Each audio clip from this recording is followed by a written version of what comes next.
Hola amigos, bienvenidos a su programa La Inmigración y tú, Cambiando Vidas, su programa semanal por Jesus Christ Network Channel, María Visión. Nos pueden mirar en Concas, canal 235 y es un programa que va en vivo. Ustedes pueden hacer sus preguntas directamente, aquí se les va a poder ayudar. Mi nombre es Carlos Pereira, como decía, soy director para la Iniciativa Libre en la Florida. Vamos a tener un programa muy interesante hoy. Y pues estamos muy alegres porque tenemos de regreso a mi amiga y centroamericana como yo, Morela Aguado. Morela, buenos días. ¿Cómo están todos? Claro que sí, un placer estar de regreso. Desafortunadamente estuve unos días afuera por motivos de trabajo, pero ya estamos aquí y hoy tenemos un programa súper interesante porque hoy les vamos a estar hablando, como siempre, acerca de las actualizaciones de los últimos temas migratorios, qué casos hay ahí que nos pueden favorecer a nosotros o a nuestros familiares, así como también en el día de hoy queremos enfocarnos en un tema muy importante, dada la situación que tenemos en los Estados Unidos, que es el tema de las deportaciones y de qué perdones nosotros podemos utilizar cuando no tenemos documentos o cuando hemos sido deportados. Excelente, Morela. Hay algo que me estaba llamando mucho la atención eh, y el sinnúmero de llamadas es increíble y es el rumor de que si tú eres un hijo, un nacional de Estados Unidos, menor de edad, hijo de un padre indocumentado, no vas a tener la habilidad de poder sacar tu pasaporte. Primero, se tendría que cambiar la constitución de los Estados Unidos para que a ese niño no se le emitiera su pasaporte como un ciudadano americano nacido aquí. ¿Cuál es tu opinión sobre ese tema? Pues definitivamente, Carlos, como lo comentábamos ayer, creo, definitivamente tendríamos que, primero que nada, quiero decir algo. Hay que informarse bien, no podemos andar creyendo en los rumores o yo escuché, tal persona dice. Si tenemos una duda, hablemos con una persona que sepa del tema, que nos pueda guiar para que nosotros sepamos de qué manera proceder, porque muchas veces es sorprendente que por falta de información o por falta de asesoría legal, las equivocaciones o las consecuencias fatales que se crean en una familia.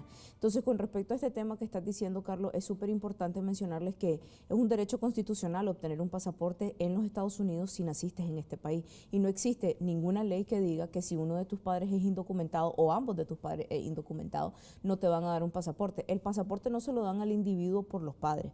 El pasaporte se lo dan al individuo en este caso porque nació en los Estados Unidos. Hay distintos tipos de nacionalidades que establece la ley, que es lo que es el jus solis, que es cuando la sangre, que es, digamos, si mis padres son nicaragüenses, aunque yo haya nacido en otro país, yo tengo derecho, por ejemplo, a ser nicaragüense. En este caso, específicamente, eso se llama jus solis, que es, jus sanguinis, perdón, es el de los padres, y jus soli es el suelo en el que yo nací. Entonces, en este caso aplica la ley del jus soli, que dice que uno es nacional en el suelo en el que nació y por lo tanto no tiene nada que ver con si los padres son ilegales o no, y eso violaría lo que es la Constitución de los Estados Unidos definitivamente. Entendido, Así que ¿no? vamos a aclarar eso. Y es importante porque esto genera un mensaje equivocado. Entendemos que hay un proceso electoral en este momento en los Estados Unidos, pero yo creo que utilizar ese tipo de argumento para asustar a las comunidades no es nada saludable. Para cambiar situaciones como escenarios como estos, realmente solo el Congreso de los Estados Unidos es el único que puede determinar y llevar adelante un proyecto de esa magnitud, pero es casi imposible. Claro, o sea, aquí estamos violando derechos constitucionales. Los Estados Unidos es un país de derecho y eso sería eh, una violación total a los derechos constitucionales de un ser humano, el decirle que no va a obtener un pasaporte americano porque los padres son ilegales. También queremos aclarar, hay mucha confusión acerca de la ley de los 10 años y hay la famosa ley de los 10 años. Para las personas que nos están escuchando y que están viviendo en los Estados Unidos, les voy a explicar un poquito acerca de lo que es la ley de los 10 años, que lo hemos hablado a lo largo del programa, y de qué manera afecta o cuál es el efecto legal del caso que salió en junio del 2018, que es el tan sonado caso que está afectando la ley de los 10 años y que se está malinterpretando, que es el caso que se llama Sessions v. Pereira. Había una persona de apellido Pereira que modificó cierto, y se hizo algo muy importante que va a afectar a millones de personas en lo que es el futuro de ellos migratorio y que podrían quitar órdenes de deportación o reabrir sus casos o tener derecho a la ley de los 10 años en base a esa decisión. Pero primero vamos a explicar lo que es la ley de los 10 años. Recuerden que están apareciendo los números en pantalla y que estamos en vivo. Vamos a esperar sus llamadas para poderles contestar. Y nos pueden mandar correos electrónicos para que nosotros también contestemos sus incertidumbres. Pero con respecto a la ley de los 10 años, no todo el mundo califica la ley de los 10 años. Hay una ley que tiene un requisito, uno de los requisitos es vivir en los Estados Unidos 10 años, pero no todo el mundo se puede beneficiar de esa ley. Esa ley solo aplica a las personas que están en procesos de deportación. Es decir, alguien que anda ilegal en la calle y nunca ha estado frente a un juez no puede ir a decirle a inmigración, yo tengo 10 años aquí, quiero aplicar esa ley. Eso solo puede ser, es un mecanismo de defensa que existe para las personas que están frente a un juez queriendo ser deportadas. ¿Cuánto tiempo tiene que tener la persona antes de que lo pongan frente al juez? 10 años. Y cómo se cuenta el tiempo o cuándo se le corta el tiempo a la persona. Cuando una persona es detenida por inmigración, le dan un documento acusatorio que se conoce como Notice to Appear, que es el documento que dice que sos ilegal o que entraste legal y te quedaste ilegal, que no sos americano y que por lo tanto estás en un proceso de deportación. Ese documento tiene una fecha. Ahí se le cortan los 10 años a la persona. Es decir, si yo entré en el 2005 y me detienen ahora en agosto del 2018, entonces mi tiempo, aunque yo entré en el 2005, yo no tengo que probar desde el 2005, yo tengo que probar desde antes de agosto del 2008 en adelante. Tengo que tener hijos americanos, hijos, padres o esposo o esposa residentes o americanos. No tengo que tener un mal récord criminal, puedes tener récord criminal pero no malo, y aparte de eso no puedes haber estado en la cárcel por más de 180 días, no puedes haber salido del país en total por más de 180 días en un total y por un solo viaje 90 días, y tenés que demostrar lo más importante, que tus familiares por el cual tenés derecho a la ley de los 10 años, que serían los padres, los esposos, los hijos, residentes o ciudadanos, van a sufrir un daño extremo e inusual si no me dan ese perdón. ¿Cuál es el efecto de ganar el perdón de la ley de los 10 años? Me dan una residencia. Es un caso maravilloso para la gente que está en proceso de deportación, pero lastimosamente es maravilloso si tenés un familiar americano o residente anteriormente mencionado que vaya a sufrir un daño extremo inusual. Gracias a Dios, la mayoría de la gente tiene la bendición de que sus hijos o sus esposos o sus padres son sanos. Entonces, ahí es donde se pierden los casos.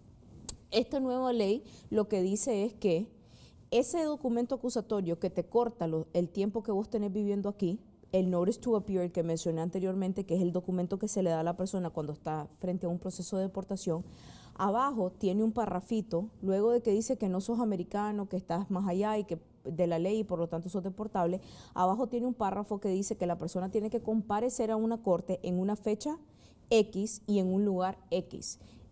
Ese documento, la ley a través de este nuevo caso dice que no puedes decir lo que antes te ponían. En muchos de los documentos acusatorios lo que dice es, vas a ir a una corte en un lugar determinado que va a ser determinado a una hora y fecha que va a ser determinada. Es decir, eso está incierto. No te dicen ni dónde vas a ir ni en qué fecha vas a ir.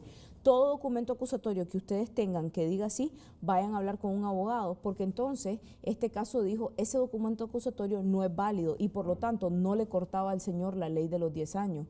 Pero no solo es para la ley de los 10 años, es también para personas que han sido deportadas y que quieren ver la posibilidad de reabrir su caso. Podrían, y existe la posibilidad que reabran su caso argumentando, realmente ese documento no es válido porque a mí nunca me pusieron ni en qué fecha ni en qué hora, aunque la persona haya ido después a corte.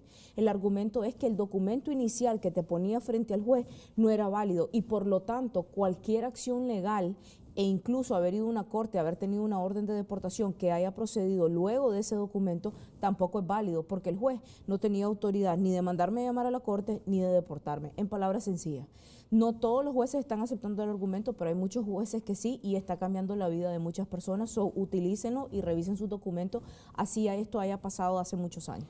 Ahora, una persona que nunca ha tenido un escenario en una corte, ¿qué demuestra de que tiene 10 años en los Estados Unidos? Vamos a decir, si entró con visa, pues tiene su sello. Claro. Pero si la persona entró por la frontera y no hay un récord, como una persona al momento de empezar un trámite, porque ahora tiene un proceso de inmigración, ¿cómo demuestra que tiene ya 10 años en el país y que la ley lo protege? Correcto. Y eso, Carlos, es una pregunta súper importante que acabas de hacer, porque yo que soy abogada litigante en las cortes me enfrento con ese dilema a diario. Porque mis clientes, muchos de ellos, son personas indocumentadas que vinieron a este país y que ahora por X o Y motivo están puestas frente a un proceso de deportación al juez y tienen hijos americanos, tienen más de 10 años viviendo aquí, tienen buen récord criminal, tienen derecho a la ley de los 10 años. Pero muchos me dicen, abogada, yo entré, digamos, estamos en el 2018 y me dicen, abogada, yo entré en el 2006. Ok, vamos a probar desde qué año vivís aquí. Pero abogada, yo los primeros 5 años por miedo, yo usaba el nombre de otra persona, nunca puse nada a nombre mío. Eso es un problema, porque cualquiera puede decir, yo tengo 10 años viviendo aquí. Yo puedo decir que yo entré desde el 98, pero como yo entré ilegal, va a ser más difícil para mí probar porque yo no he vivido aquí, más no imposible. ¿Cuáles son los documentos con los cuales probamos la ley de los 10 años?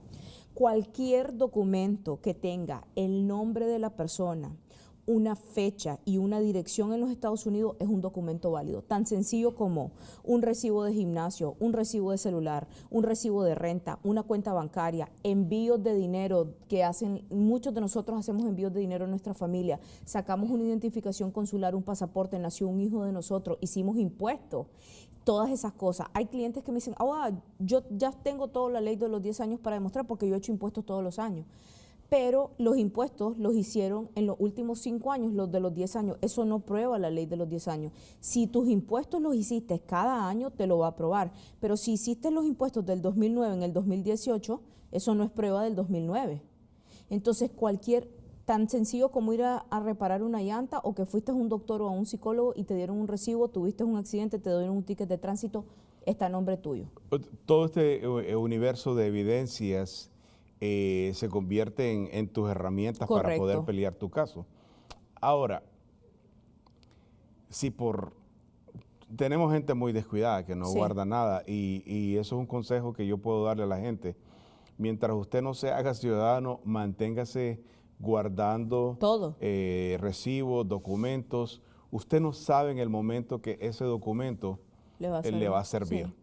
Ahora, si por X razón no tienes ningún documento, existen las cartas de personas que estuvieron alrededor tuyo y pueden certificarlas y eso se convierte también como un affidavit ante la ley, ¿no? Sí, las cartas se pueden utilizar, sin embargo, tienen muy poco peso legal y los jueces no le dan tanto peso a las cartas porque de cartas o affidavits en inglés son las declaraciones juradas ante un notario que hago yo, por ejemplo, diciendo que yo tengo más de 10 años de conocer a Carlos. Eso se puede utilizar cuando el tiempo a probar es muy poco. Por ejemplo, yo tengo una clienta que ahorita tiene que demostrar del 2008 en adelante y tenemos del 2009, pero no tenemos nada del 2008.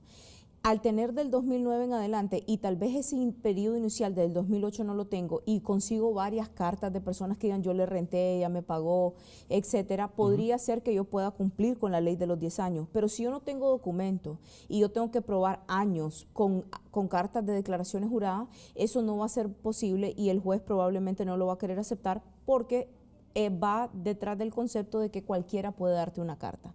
Entonces, ellos quieren documentos. Por eso, cada vez que un cliente llega a mi oficina, haya o no haya tenido problemas de inmigración y no tiene documentos y está queriendo ver cuáles son mis posibles soluciones, aunque en el momento no lo podamos ayudar, siempre le digo que haga una carpeta con toda la información. Ejemplo, el nacimiento de tus hijos demuestra que obviamente estabas aquí 9 meses antes porque lo engendraste. Entonces, ese tipo de cosas son cosas que nos pueden servir. Excelente. Yo siempre le recomiendo a los conocidos que armen una carpeta o un folder. Hay unos folders que tienen 3 anillos y existen unos plásticos donde tú puedes meter documentos. Entonces, tú puedes crear una carpeta o un folder de ese tipo y le vas poniendo fecha, o mejor dicho, año por año. Vamos a partir del 2018, 2017, 2016 y todos los documentos que tengas engavetados o tengas en donde sea, en valijas, donde sea que lo tengas, lo empiezas a poner en ese folder.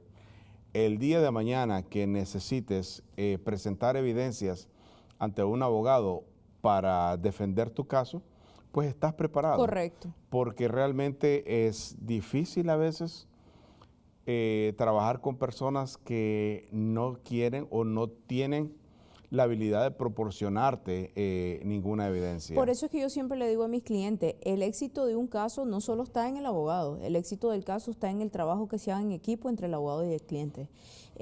Podés tener un excelente caso en tus manos como abogado que tal vez vos decís, bueno, este caso yo lo voy a ganar. Pero si uno no tiene los documentos, como por ejemplo, no puedo probar los 10 años, aunque sus hijos estén enfermos, si no puedo probar los 10 años, aunque tenga 20 años viviendo aquí, si yo como abogado no lo puedo probar al juez, el juez, por más buena persona que sea, no me lo puede dar. No me puedo otorgar el perdón porque no lo puedo probar. Entonces, es un trabajo en equipo. Cuando un abogado te pide documentos, no te quejes, no digas por qué tanta cosa. No, al contrario, proporciónenselo. Porque entre más herramientas nos den a nosotros los abogados, más fácil va a ser para nosotros poder entregarles un resultado positivo. Y me llevas al siguiente punto. Cuando se está trabajando un caso, es importante la comunicación. Lógico, no vas a estar llamando a tu abogado todas las semanas, pero esa colaboración es lo que realmente lleva al éxito de un caso. Hay otro problema detrás de todo esto, que a la gente se les notifica con bastante tiempo de anticipación las cortes o sus citas o sus procesos y la gente empieza a correr la última semana. Eso es una cultura que nosotros como latinos tenemos que cambiar. Sí, yo soy muy de regañar a mis clientes y a veces es sorprendente cómo una persona tiene un buen caso o tiene un caso en punto y yo estoy más preocupada porque me dé los documentos que esa persona. Y muchas veces se lo digo, es increíble que yo esté más preocupada que vos porque me des los documentos. Muchachos, el abogado no solo recibe los documentos y se va a la corte ya con todos los papeles. Tenemos que preparar los escritos, tenemos que hacer un buen caso, prepararlo bonito, en orden, de acuerdo a los requisitos que establece la ley para que ustedes tengan un resultado positivo. Entonces es muy importante lo que decís. Si uno tiene corte y el abogado le dice necesito tales y tales documentos, búsquenlos con tiempo, porque si ustedes no hacen su trabajo, nosotros no vamos a poder hacer el de nosotros. Vamos a seguir conversando de esto porque es bastante importante organizarnos para ganar nuestros casos, pero le vamos a dar la bienvenida a la señora Paz. Bienvenida, ¿cuál es su pregunta y de dónde nos llama? Bueno, de Querétaro. Ok, ¿y cuál es su pregunta, señora? Tengo una hermana que tiene como 22 años allá en Estados Unidos. Ok. Y pues quiero saber si ella podrá sacar sus papeles de allá, de alguna manera. Bueno, señora Paz, ¿cómo está? Le queremos hacer un par de preguntitas porque realmente esa es muy poquita información para poder darle una asesoría legal. ¿Su hermana tiene familiares legales en este país? Tiene 2 hijos que nacieron allá. ¿Y cuántos años tienen sus hijos? 16 años y la niña tiene como 13. Ok, ella tiene 2 hermanos que son ciudadanos americanos. ¿Y ella entró legal o ilegal? Ilegal. ¿Y ella tiene esposo americano o residente? No. ¿Ella tiene récord criminal? Con un de El Salvador. Ok, ¿tiene récord criminal? Sí, es ilegal también. ¿Su hermana tiene récord criminal? Híjole, okay. En este momento no sé, no me acuerdo cómo fue. Está bien, y ella no tiene padre, madre, residente ni ciudadano, ¿verdad? No. Ok, ¿y ella entró hace más de 20 años y nunca nadie la ha pedido? No. Ok, entonces le voy a explicar. En este momento no hay una ley que ella pueda obtener una residencia, pero sí ella calificaría al ser puesta en un proceso de deportación. Es decir, si a su hermana la llega por algún motivo a poner inmigración frente a un juez, su hermana tiene derecho a la ley de los 10 años. ¿Por qué? Porque ella tiene más de 10 años viviendo aquí y porque ella tiene hijos, no solo uno, sino que tiene 2 hijos americanos. Y sí. Creo posiblemente no tenga récord y si tiene récord es algo pequeño. Entonces, asumiendo que no tiene un mal récord criminal, que como tiene más de 10 años viviendo aquí y tiene 2 hijos americanos, su hermana podría pelear frente a las cortes de inmigración y calificaría para la ley de los 10 años. El éxito del caso va a radicar en, uno, demostrar que ella efectivamente tiene 10 años, tiene 21, así que estoy segura que más de algún documento, posiblemente para ella no va a ser un problema aprobar los 10 años. Aparte, tiene una hija de 13 y un hijo más pequeño, lo cual demuestra que obviamente ha estado aquí por más de 10 años. Le aconsejo que si usted puede hablar con su hermana, dele el consejo que vio este programa y que nosotros le dijimos que si no ha hecho sus impuestos por los últimos 10 años, que es muy importante que lo haga. Es importante para ganar la ley de los 10 años en las cortes que ustedes hagan los impuestos cada año. Ese es un problema que yo tengo actualmente con un caso que voy a ir en octubre. Mi cliente no ha hecho impuestos por los últimos 10 años y tengo 2 años de estarle diciendo que vaya al contador y hasta ahora lo va a hacer. Entonces yo le expliqué a mi cliente que si yo voy a la corte y él no hace sus impuestos, ese es un factor negativo donde el juez puede negarle el perdón de la ley de los 10 años por no haber hecho sus impuestos. Dígale a su hermana que si no ha hecho sus impuestos que lo haga y que ella sepa que si en un momento llega a encontrarse con un juez de inmigración o con oficiales de inmigración, ella, uno, tiene derecho a pedir ver un juez, dos, ella tiene derecho a una fianza para salir y pelear su caso, y tres, tiene derecho a la ley de los 10 años. Al ser puesta frente al juez, ella va a poder pedir un permiso de trabajo durante todo el tiempo que su caso esté pendiente en las cortes. Eso es una de las pocas aplicaciones, la ley de los 10 años, que te permite obtener un permiso de trabajo y por consiguiente una licencia de conducir, un Social Security, es decir, andar legal, tranquilo, durante el tiempo que el caso está pendiente, porque obviamente estás en un proceso de residencia y al ganar el caso se le gana residencia, y recordemos que esto es una cadena, después podemos pedir a nuestros esposos, a nuestros padres, etcétera, etcétera. Hay dos cositas y muchísimas gracias por su llamada. Okay. Hay dos cosas que quiero enfatizar en un punto que mencionas, y es el buen carácter moral. Sí. A veces hay personas que no tienen ningún récord, nunca han sido arrestados, nunca han pues, pagado un ticket, nunca han tenido absolutamente nada en contra de la ley, pero no pagaron impuestos. Déjenme decirles, es más castigable que usted no haga sus declaraciones de impuestos a no haber cometido un delito o no haber pagado un ticket. El buen carácter moral de un ciudadano que vive en los Estados Unidos, no importa si tengas o no tengas estatus, está basado en tus declaraciones anuales de impuestos, independientemente que tengas o no tengas estatus. Si no tienes estatus, tú puedes conseguir lo que se llama un ITIN number, que te lo da el departamento de el IRS, y con ese ITIN number tú puedes hacer tus declaraciones de impuestos todos los años antes del 15 de abril de cada año. Así es que ese es un punto que quiero acotar. Pero también me gustaría, Morela, explicarlo de una forma más sencilla, lo que es el perdón de los 10 años. La ley de los 10 años es pasiva si nosotros no estamos alrededor de un tema de inmigración, de un juez. Pero se pone activa una vez que nosotros entramos en un proceso de un juez, ¿correcto? Ok, la ley de los 10 años en manera sencilla, explicándolo sencillito, es lo siguiente. Nadie puede pedir la ley de los 10 años si no está frente a un juez queriendo ser deportado. Ese es el primer requisito. Tenemos que estar frente a un proceso de deportación. 2, tengo que demostrar que tengo más de 10 años viviendo en los Estados Unidos a la fecha en que empieza el proceso de deportación. Si a mí me ponen en deportación en el próximo año, en el 2019, yo tengo que demostrar que yo vivo aquí del 2009 en adelante, dependiendo de la fecha. Si me ponen frente al juez en mayo, yo tengo que demostrar que vivo aquí desde el día antes que me pusieron en proceso de deportación de mayo. Entonces, tengo que estar frente al juez, tengo que tener más de 10 años viviendo en los Estados Unidos y demostrarlo con documentos cuando me ponen frente al juez.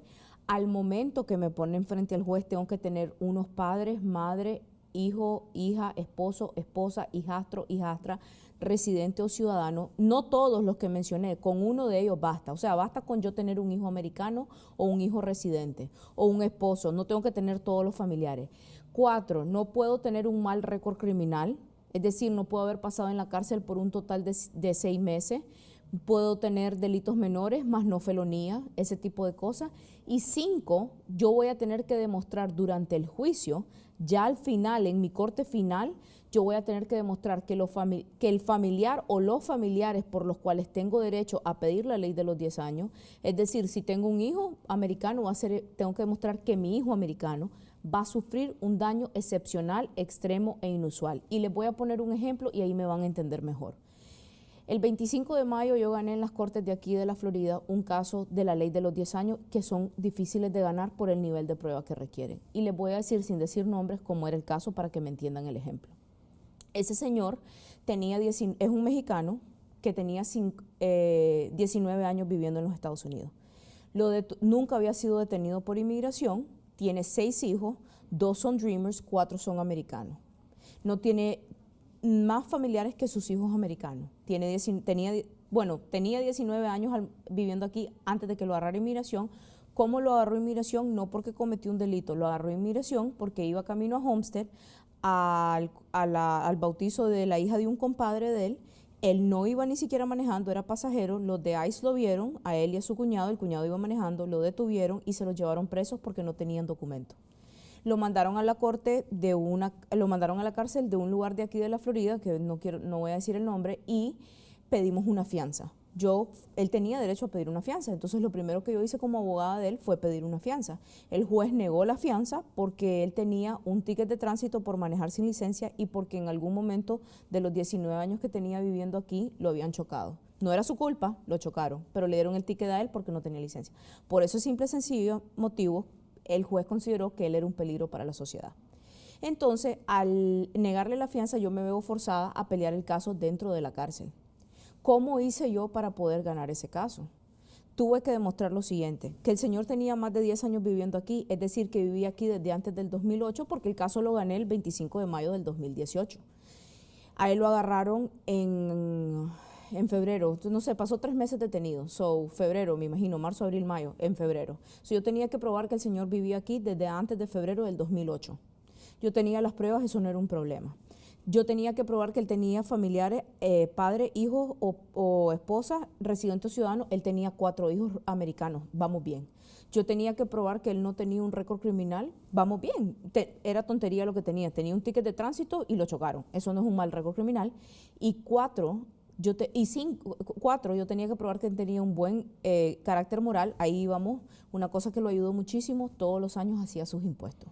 Excelente. Y 5, yo tenía que probar, que es lo más duro, donde se pierde el 98% de los casos, de que uno de sus hijos por lo menos iba a sufrir un daño extremo, excepcional e inusual. ¿Qué fue lo que a mí me ayudó para ganar ese caso? Y el hombre salió ese día con una residencia en la mano, que su niña de 14 años tiene la mentalidad de una niña de 7 y está en un programa especial en la escuela con niños con educación especial.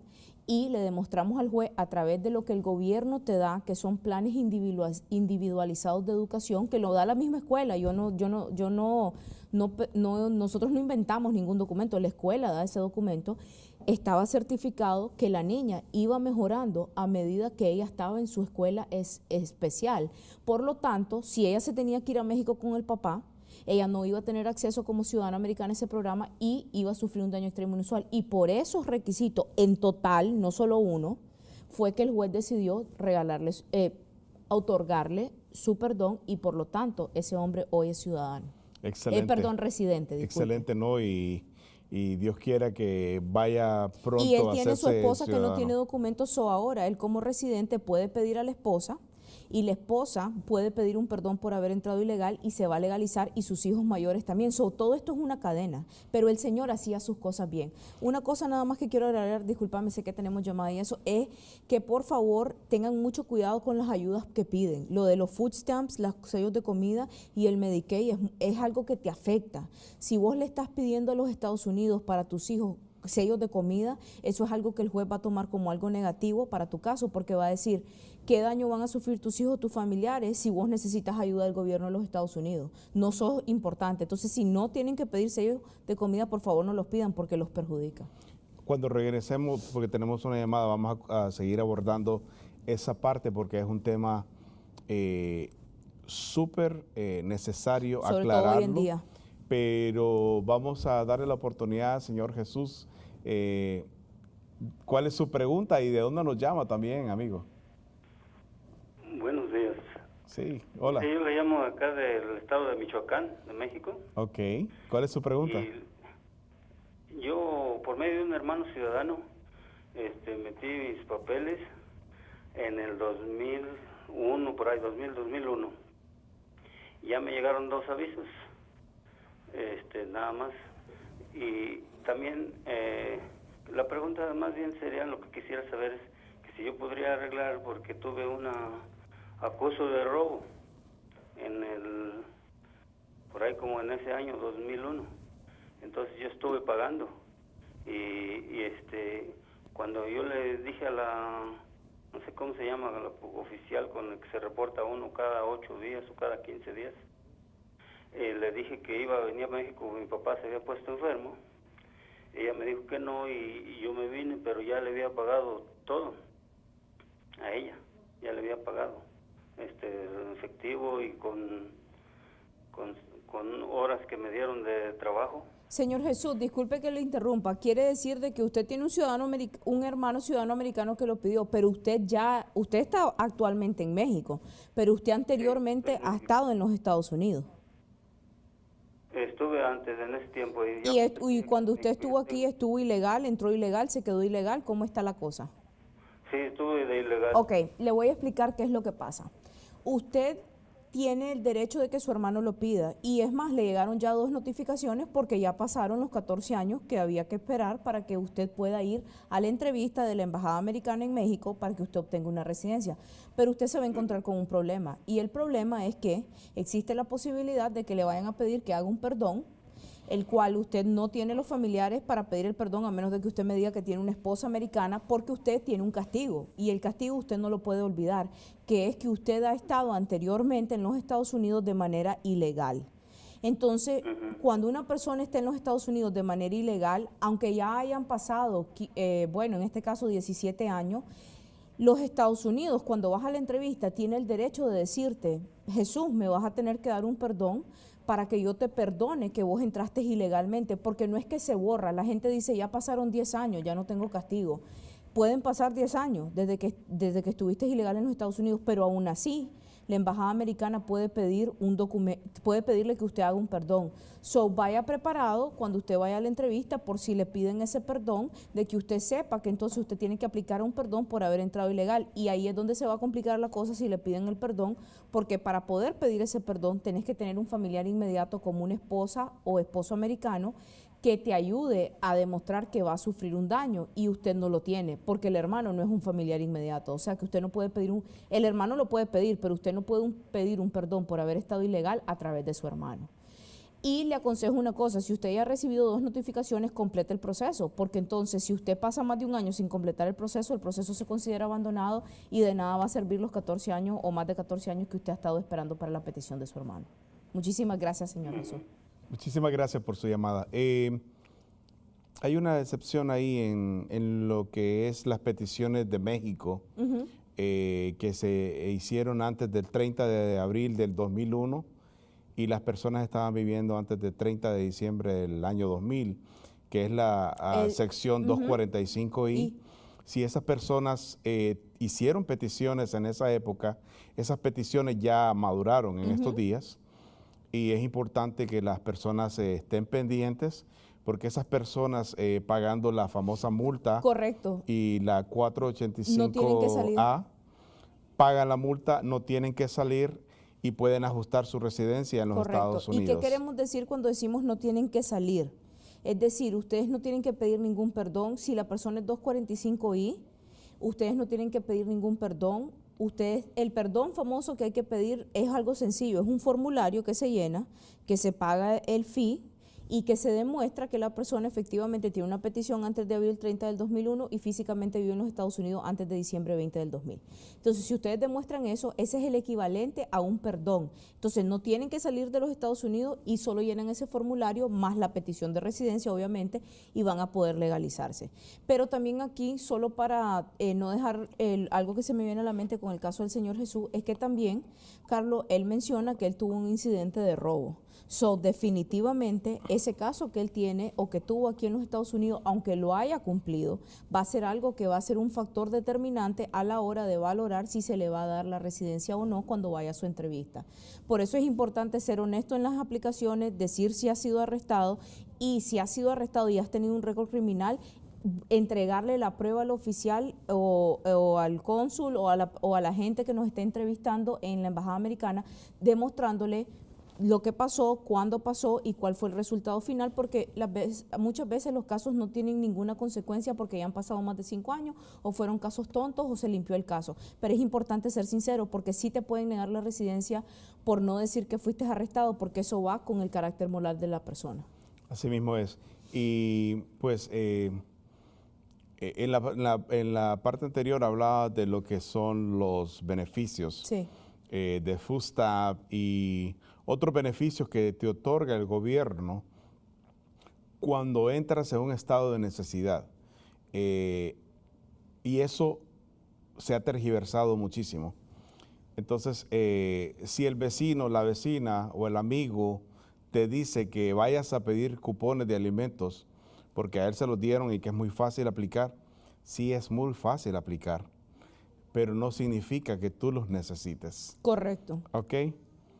Hoy en día, en cualquier proceso de migración, te puede afectar porque te evalúan tus ingresos, te pueden evaluar tu calidad de vida y decir cómo esta persona está recibiendo este tipo de beneficios y está teniendo viajes, está teniendo un montón de situaciones. Incluso se está mirando cuando las personas aplican a las excepciones de pago por el sistema de inmigración, que tienes ese beneficio, y cuando van a su entrevista le dice, usted calificó para un perdón, pero yo admiro que aquí usted tuvo cruceros, aquí sí, tuvo viajes a su país, incluso recibió un income tax return, un cheque de regreso de la declaración de sus impuestos de tanto dinero, y no separó los fees para los pagos de inmigración.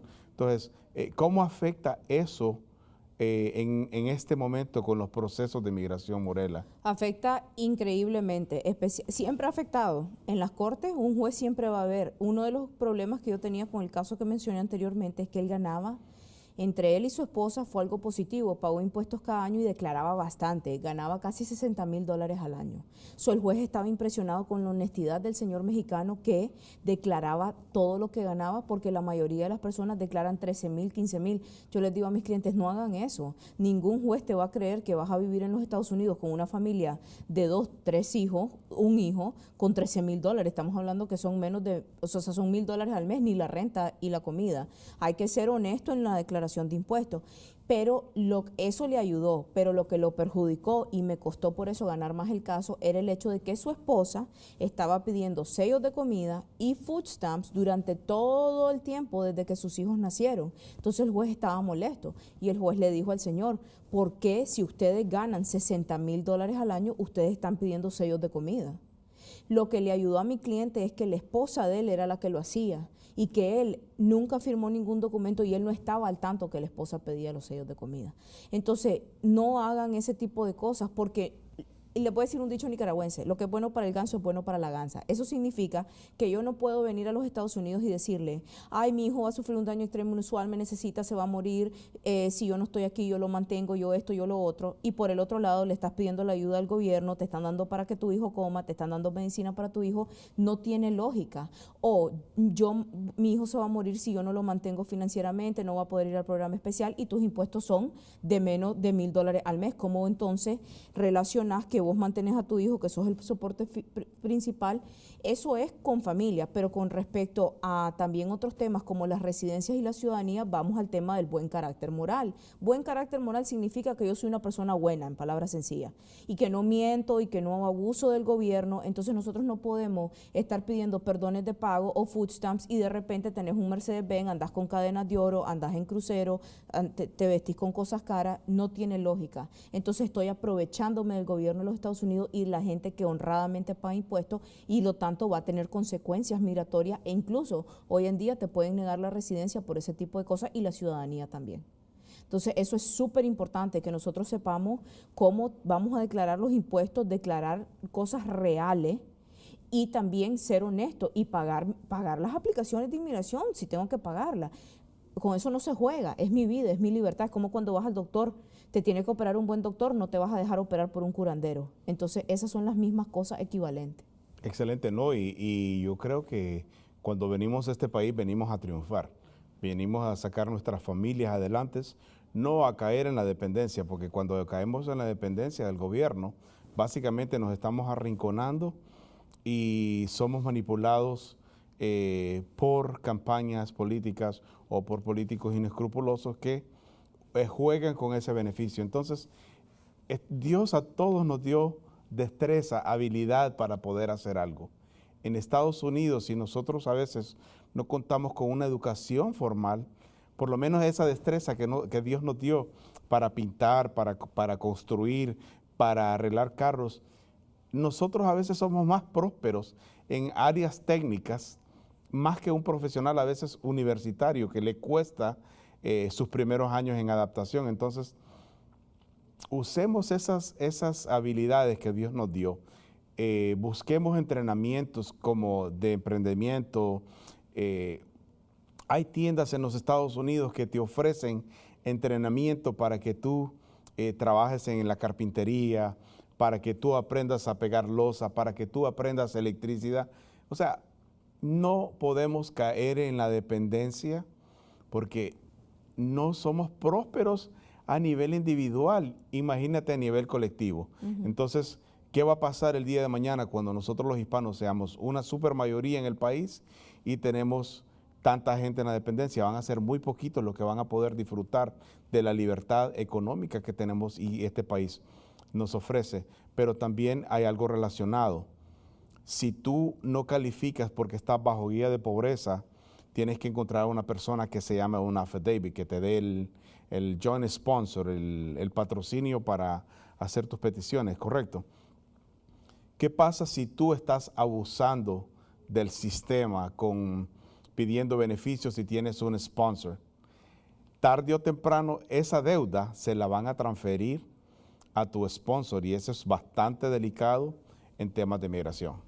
¿Correcto? Sí, y por eso es que hoy en día, justamente ayer, tengo un cliente que llegó a mi oficina que califica por una residencia y tristemente la esposa gana muy poco, él no ha declarado lo que tiene que declarar, ellos no han declarado lo que tienen que declarar y entonces necesita un joint sponsor y nadie le quiere servir de patrocinador o de sponsor en inglés porque tienen miedo de las consecuencias legales que significa eso.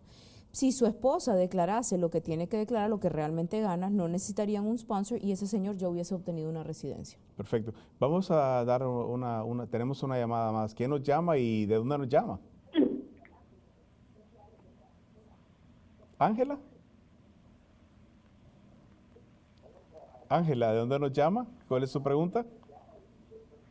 Mire, de Dolores Hidalgo. Mire, mi pregunta es, mi esposo entraba con visa de turista. Mire, mi esposo entraba con visa de turista al otro lado. Sí.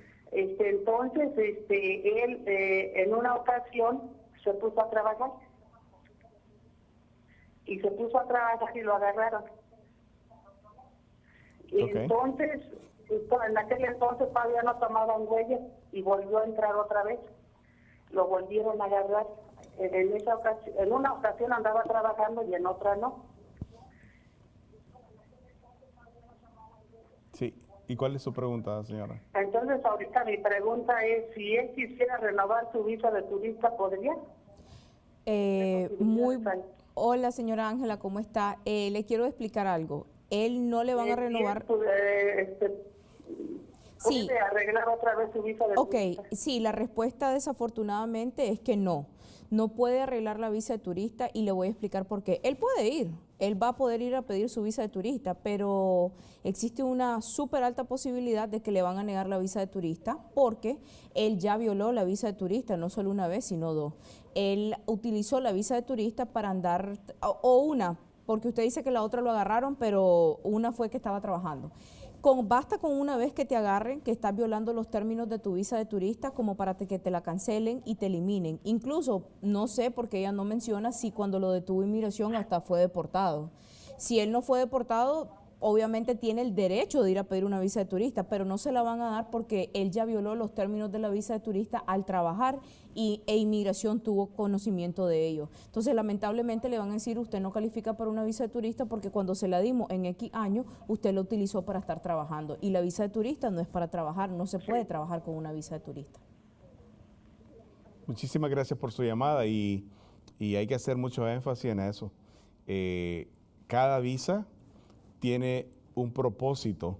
Si a usted le otorgan una visa B1 o B2, que se considera más una visa múltiple, dependiendo en el momento de entrada, lo que usted diga, de acuerdo a ese testimonio que usted dé, va a ser su intención y ahí le van a dar, si es para hacer turismo, hasta 6 meses, si es para hacer negocio, le pueden dar 1, 2, hasta 3 meses también, pero ese es el propósito de esa visa, no es para que usted se gane un boleto para venir a trabajar a los Estados Unidos. Tenemos que tener cuidado. Si queremos venir a trabajar a los Estados Unidos, entonces tenemos que aplicar por las visas correctas, que hay un sinnúmero de visas, como las visas H, y una cantidad de visas que son disponibles para venir a trabajar a los Estados Unidos, pero no la visa B1, B2. Morela, el tiempo vuela, hemos llegado a nuestro programa. Al final. Bueno, creo que el tema de hoy es súper importante porque nos educa hacia lo que debemos de hacer y cómo prepararnos para enfrentar una situación tan difícil como es una detención o incluso un proceso de deportación. Vamos a seguir hablando a la siguiente semana, por supuesto, de este tema, que creo que es un tema súper importante y qué hacer y prepararme cuando me veo frente a una situación como esta. Un placer, siempre su abogada de inmigración, en hablándoles sus temas. Por favor, recuerden que nos pueden escribir al email que está apareciendo en pantalla, toda aquella persona que no pudo entrar su llamada y que necesite información. Y también recuerden que siempre estamos en vivo todas las semanas para poder contestarles sus preguntas y que tengan una semana muy bendecida. Y por mi lado, pues que Dios los bendiga. Los esperamos siempre en su programa La Inmigración y tú, cambiando vidas. El propósito de este programa es unir familias en cualquier parte del mundo y los Estados Unidos. Muchísimas gracias.